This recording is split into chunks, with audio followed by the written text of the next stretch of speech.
환자 입장에서는 119에 단순히 전화하는 것만으로도 의사의 자문을 다이렉트 받는 거나 마찬가지잖아요. 안녕하세요. 저는 경기도 의료원 이천병원에서 근무하고 있는 김백균이라고 합니다. 안녕하십니까. 이천소방서 119 구급대에서 근무하고 있는 소방사 문훈민입니다. 안녕하십니까. 저는 분당서울대병원 공공부문 소속이자 현재 경기도의료원 이천병원 신경과에서 근무하는 강동환입니다. 오늘은 소방 한라인 사업에 대해서 소개드리기 위해 저희가 나왔습니다. 먼저 소방 한라인 사업에 대해서 말씀을 드리려고 하는데요. 소방 한라인 사업은 2012년도에 분당서울대병원이 권역 심뇌혈관 질환 센터가 지정이 되면서부터 시작이 되었고, 2018년도에 분당서울대병원과 이천의료원이 심뇌혈관 센터 업무 협약을 체결하게 됩니다. 그래서 2019년도에 굉장히 많은 일이 있었는데요. 분당에서 이제 심뇌혈관 질환 의사가 파견이 되고 이천병원 순환기내과 재활의학과 진료과가 신설이 됩니다.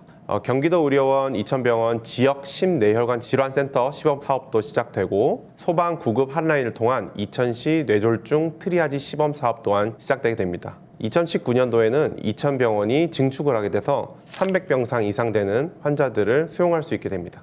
2020년에는 이천병원이 코로나 전담병원으로 지정이 되었습니다. 그래서 코로나 전담병원으로서의 역할을 하다가 작년 2022년 5월부터는 병원이 정상화되고 저희가 구축했던 라인 정상화되면서 한라인을 지금 시행하고 있는데요. 이름만 들어서는 굉장히 생소한데요. 한라인 사업. 굉장히 중요한 느낌이 드는데, 소방 한라인 사업이 과연 어떤 사업인지 좀 여쭙고 싶어요. 한라인이라고 하면 말 그대로 직통전화죠. 직통전화. 2019년도에 소방구급 한라인을 통한 이천시 뇌졸중 트리아지 시범 사업을 시작을 했습니다. 그래서 이천시 지역에서 뇌졸중 의심 환자가 발생을 할 경우에 이천 소방구급대에서 구급대원분들이 바로 분당서울대병원 신경과 또는 당직 전문의에게 그 한라인 직통전화를 바로 발신을 하게 됩니다. 구급대원분들과 신경과 전문의끼리 바로 직통전화가 연결이 되는 거고, 소방 구급대원분들이 환자의 상태를 설명을 해주면 신경과 당직 전문의가 의료 컨설팅을 해줍니다.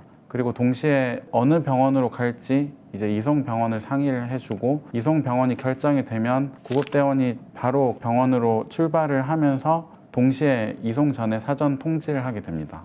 기본적으로 뇌졸중은 1분 1초라도 빠르게 처치를 하는 게 중요한 질환이기 때문에 발생 시각이 4.5시간 이내일 경우에는 저희가 정맥내 혈전술이라는 걸 고려를 할 수가 있습니다. 또는 뇌졸중이 의심이 되지만 좀 증상이 애매해서 정확한 진단이 필요할 경우에는 근처에 있는 저희 이천병원으로 바로 이송을 하게 됩니다. 4.5시간이 지났거나 큰 동맥이 폐색되었을 것으로 의심이 되는 경우에는 바로 분당서울대병원으로 이송을 하게 됩니다. 이게 이제 기본적인 한라인 시스템에 대한 설명이고요. 그래서 한라인을 통해서 이송된 환자의 경과는 이천 소방서 구급대 담당자한테 다시 피드백으로 전달이 되고, 대화를 했던 전화 내용이 다 녹음이 됩니다. 녹음이 되기 때문에 그거를 다시 저희가 받아 적고 나서 구급대원분들에게 피드백을 해줄 수가 있게 됩니다. 그래서 신속하고 정확한 환자 이송에 대한 의혹을 고취시키고 동시에 이송 체계의 질 향상을 도모할 수가 있습니다.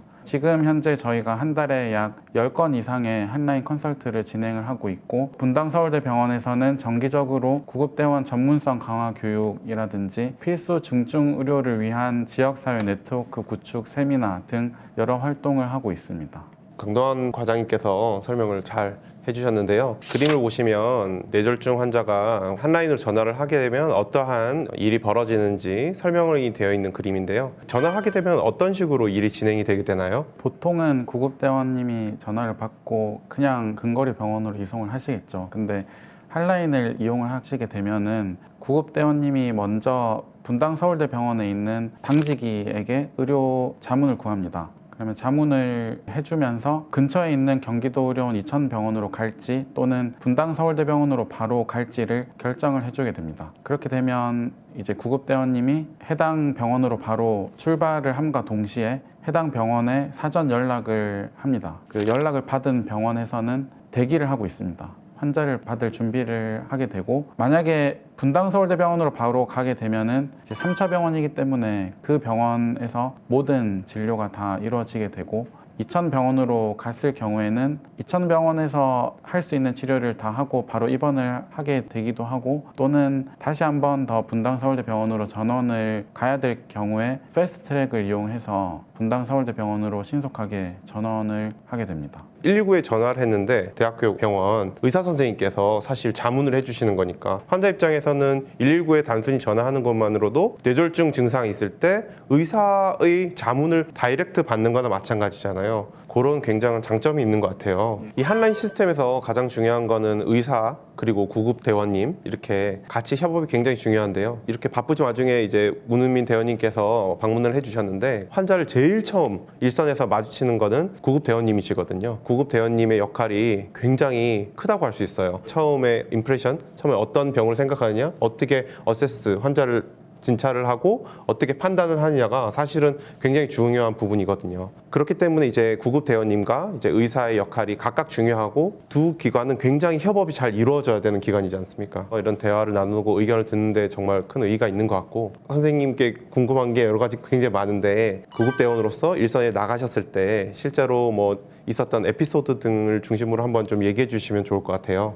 올해 5월 초경에 50대 남성분이 말이 어눌하고 좌측으로 힘이 빠진다라는 내용으로 신고를 하셨고, 전형적인 뇌졸중 증상이라고 생각을 했습니다. 새벽 4시 정도에 첫 그런 증상이 있었고 괜찮아지겠지라고 생각을 하셔서 신고를 안 하셨고, 신고 시각은 한 11시 정도, 한 5시간 이상 지체됐고 네네네. 좀 늦은 게 그쵸. 맞죠. 네네. 한라인 사업이 없었으면은 그냥 근처 병원을 전전하다가 환자 치료의 시작이 늦게 됐을 텐데, 한라인 사업을 이용해서 그 환자분께서 동맥내 혈전 제거술을 최소한의 시간으로 적절히 받을 수가 있으셔서 한라인 사업이 유용하다라는 말씀을 드리고 싶네요. 이상입니다. 네.